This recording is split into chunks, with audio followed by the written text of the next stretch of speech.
Halo, selamat pagi anak-anak kelas 9. Ketemu lagi dengan saya, Sir Justin.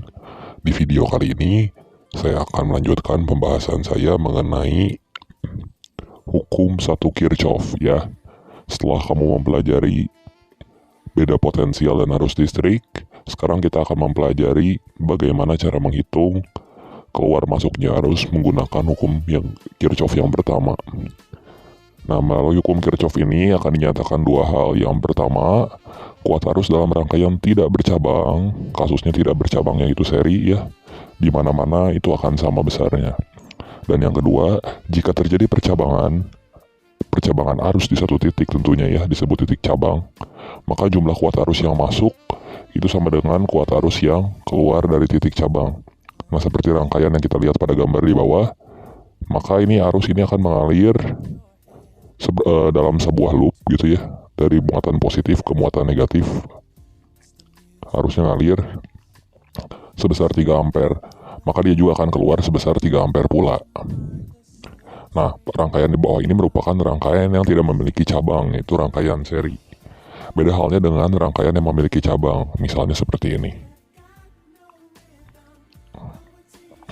Misalnya, dia masuk ke dalam satu titik cabang sebesar 2 ampere. Kemudian dia keluar dari titik cabang sebesar 3 ampere. Dan dia masuk ke titik cabang sebesar 5 ampere. Nah, berapakah besar arus yang keluar dari titik cabang di sini? Maka dapat kita selesaikan permasalahan ini dengan cara meresultankan arus yang masuk ke titik cabang. Sini yang masuk ke titik cabang ya ada dua arus, yaitu 5 ampere dan 2 ampere. Kalau kita jumlahkan itu hasilnya 7 ampere. Berarti 7 sama dengan yang keluar dari cabang, yaitu ada 3, dan kita tidak tahu misalkan aja X, 3 tambah X, akibatnya nilai dari X ini adalah 4, seperti itu ya.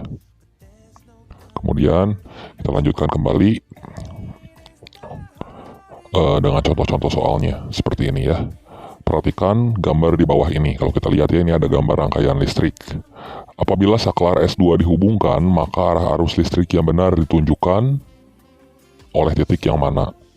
Nah, yang dihubungkan itu adalah S2. Dapat kita lihat di sini. S2 ini kita tekan sehingga dia terhubung satu sama lain. Ya, maka tentunya arus listrik akan mengalir dari potensial tinggi yaitu A,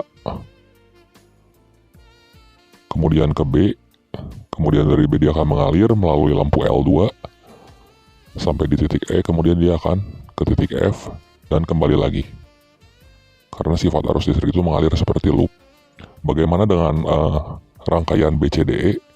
Nah, arus listrik tidak akan mengalir di sana karena rangkaiannya itu akan terputus, sehingga jawaban yang paling tepat ditunjukkan oleh opsi yang A ya, rangkaian ABEF seperti itu. Mudah ya untuk menyelesaikan permasalahan ini. Kita tinggal lihat aja rangkaian mana yang tertutup, A, B, E, F. Kemudian contoh soal yang kedua kita lihat di sini. Nah, perhatikan gambar di bawah ini. Nah, apabila besar I itu adalah 1,6 ampere dan I1 adalah 0,3 ampere, dan diketahui besar I1 sama dengan I2 dan I3 sama dengan I4, maka besar I4 berapa? Kita tandai di sini. Besar I adalah 1,6 ampere. Ini adalah 1,6, satuan dari arus, ingat itu ampere. Kemudian dan besar I1 adalah 0,3 di sini. Apabila I1 sama dengan I2, maka I2 besarnya adalah 0,3 juga. Seperti itu ya. Kemudian besar I3 sama dengan I4, bisa kita misalkan ini dengan X. Nanti kalau kita jumlahkan 1,6 itu yang masuk ke dalam titik cabang. Yang keluar dari titik cabangnya itu adalah I1 tambah I2 tambah I3 tambah I4.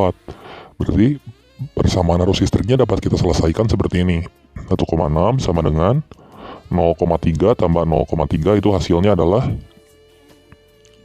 0,6 tambah X-nya ada 2 ya. X tambah X, 2X. Sehingga akibatnya 1,6 dikurangi 0,6 itu adalah 1 ampere. 1 sama dengan 2X. Akibatnya nilai X-nya itu adalah 0,5 ampere. Seperti itu. Nah, I3 sama dengan I4. Konsekuensinya, besar I4 itu sama dengan 0,5 ampere. Mudah ya? Jadi kuncinya, arus yang masuk ke dalam titik cabang sama dengan arus yang keluar dari titik cabang. Kita lanjutkan lagi contoh soal berikutnya yang menggunakan prinsip perbandingan di sini ya. Yang ketiga, dapat kita lihat bahwa I diketahui besar dari I sendiri itu adalah 3 ampere di sini. Kita tandai dulu. Dan diketahui bahwa perbandingan antara I1, I2, dan I3 itu adalah 1 banding 2 banding 3. Maaf, 1 banding 2 banding 3. I2-nya di bawah ya.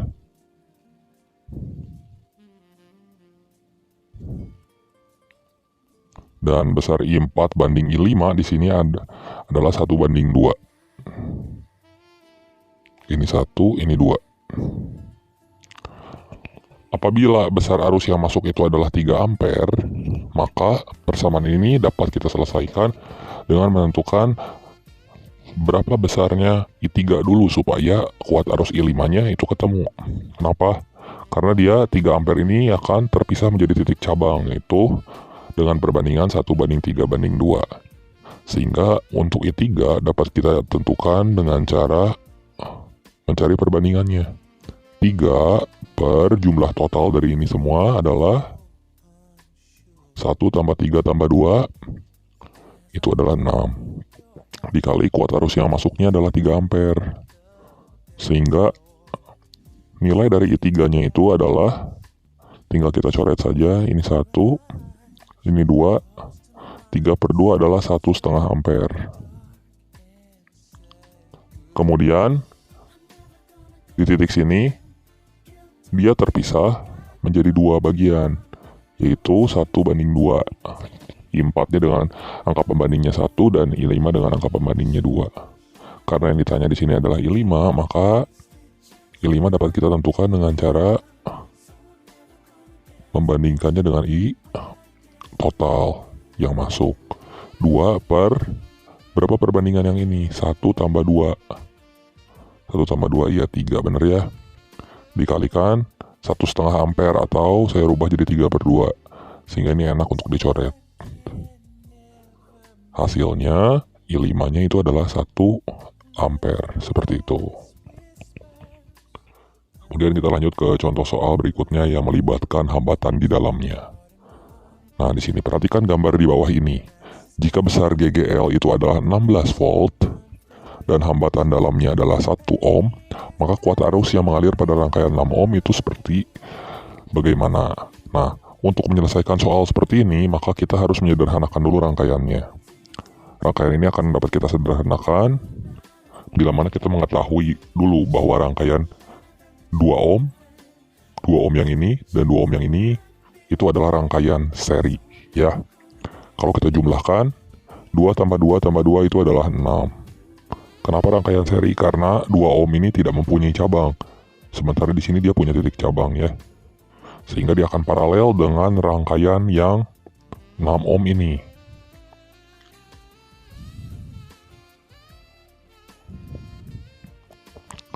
Kemudian karena dia memiliki titik cabang, akibatnya di sini besarnya itu adalah 2 ohm.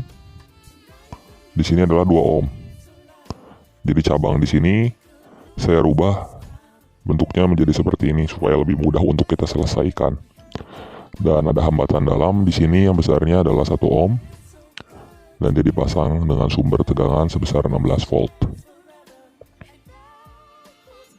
Ini adalah 1 ohm.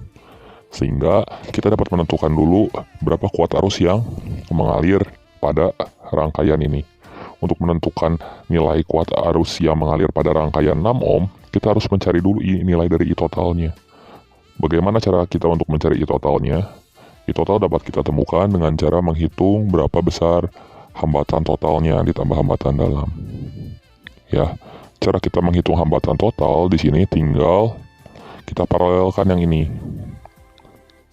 6 dan 6 itu bisa saya selesaikan dengan rumus cepat, yaitu kali bagi jumlah. Berarti 6 kali 6 dibagi 6 tambah 6 adalah 36 dibagi dengan 12, hasilnya adalah 3 ya. Berarti segini adalah 3 ohm. 3 ditambah dengan 2 ditambah dengan 2 tambah dengan hambatan dalam 1 di sini akan menghasilkan nilai dari R totalnya adalah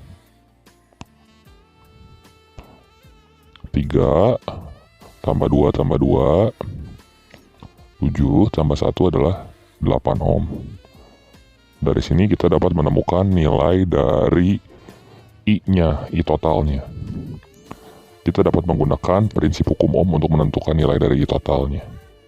Menggunakan V sama dengan I kali R, dapat kita temukan nilai I. V sama dengan I kali R, sehingga konsekuensinya adalah nilai dari I sama dengan V total dibagi R, yaitu 16 volt dibagi dengan 8 ohm. Akibatnya nilai kuat arus total yang mengalir di sini, nilai dari kuat arus total yang mengalir, I totalnya itu akan sama dengan 2 ampere ya. Nah, yang ditanya itu adalah kuat arus yang mengalir pada rangkaian 6 ohm.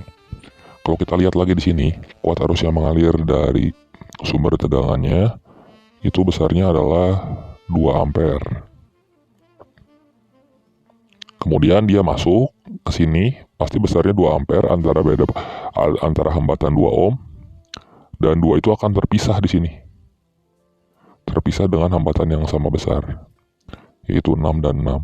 Sehingga dapat kita selesaikan perbandingan antara hambatan yang atas yang ini, 6 yang ini dan 6 yang ini, yaitu 1:1.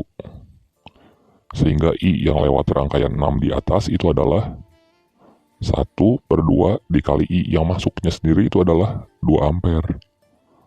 1 ampere. Sehingga akibatnya kalau di sini masuk 1 ampere, di sini juga akan tersisa 1 ampere. Karena pada rangkaian seri besar dari kuat arusnya harus sama. Sini 2 ampere ya. 2 ampere berarti R total yang ini adalah 2 ampere.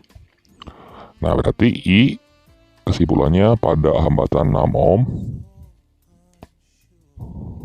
R 6 ohm itu sama dengan 1 ampere. Oke ya, demikian pembahasan saya untuk soal mengenai hukum Kirchhoff dan penerapannya pada rangkaian. Ini hilangnya tadi ya, saya tulis ulang. Maaf, saya tulis ulang. Tadi I-nya adalah 1/2 dikali 2 ya. Sehingga I pada 6 ohm itu hasilnya